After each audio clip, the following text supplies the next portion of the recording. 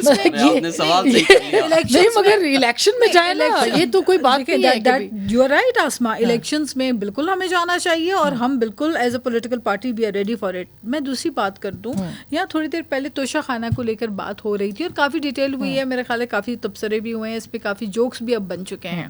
لیکن آپ کو پتہ ہے کہ ہم نے 3 سال 4 سال مستقل ہمارے کان جو ہے وہ پک گئے تھے سن سن کے رسیداں کڈو, تو ہن بھی رسیدیں کڈو.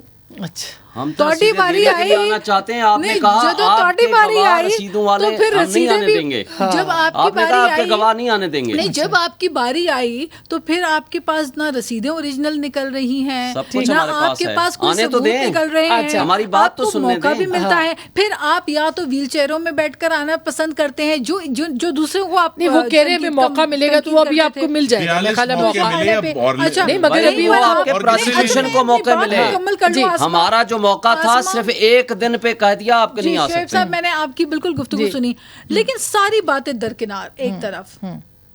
میرا کہنا یہ ہے کہ کوئی سیاسی جماعت پاکستان میں اتنا جتنا نقصان دیگر سیاسی جماعتوں کا ہوا ہے, ہماری لیڈرشپ کی جانیں گئی ہیں, شہید شہادتیں ہوئی ہیں, کسی سیاسی جماعت نے ملک کو اتنا نقصان نہیں پہنچایا جو 9 مئی میں ان کی سیاسی جماعت. اچھا اب چونکہ وقت ختم ہو جائے گا, نفرت کی سیاست, ہیٹ پالیٹکس, ایکسٹریمسٹ پالیٹکس کر کے انتخابات سے فرار, چور ڈاکو ڈکیت, آپ کو کون گارنٹی دے گا کہ یہ انتخابات جلدی ہوں گے؟ بھئی آپ میدان میں لڑیں نا تحریک انصاف کے ساتھ. دیکھیے ہم تو بالکل تیار ہیں نا انتخابات کے لیے, اور یہ بات یاد رکھیے, ہم سب کو یاد رکھنا ہے کہ نگران حکومت جس کے ناموں پر بڑی بحث ہو رہی ہے, کیا سرائیاں ہو رہی ہیں, ان کا کوئی کام نہیں ہے الیکشن کرانے کا. الیکشن مکمل طور پر الیکشن کمیشن پاکستان کی ذمہ داری ہے, اور میری پوری توقع ہے کہ وہ انشاءاللہ یہ تمام جو آ رہا ہے, کوئی مجھے 120 دن چاہیے, مجھے 140 دن نگران وزیر اعظم کون ہوگا اب کٹ جائے گا, یہ تو بعد میں پتہ چلے گا. اصل ایشو یہی ہے کہ مجھے پوری توقع ہے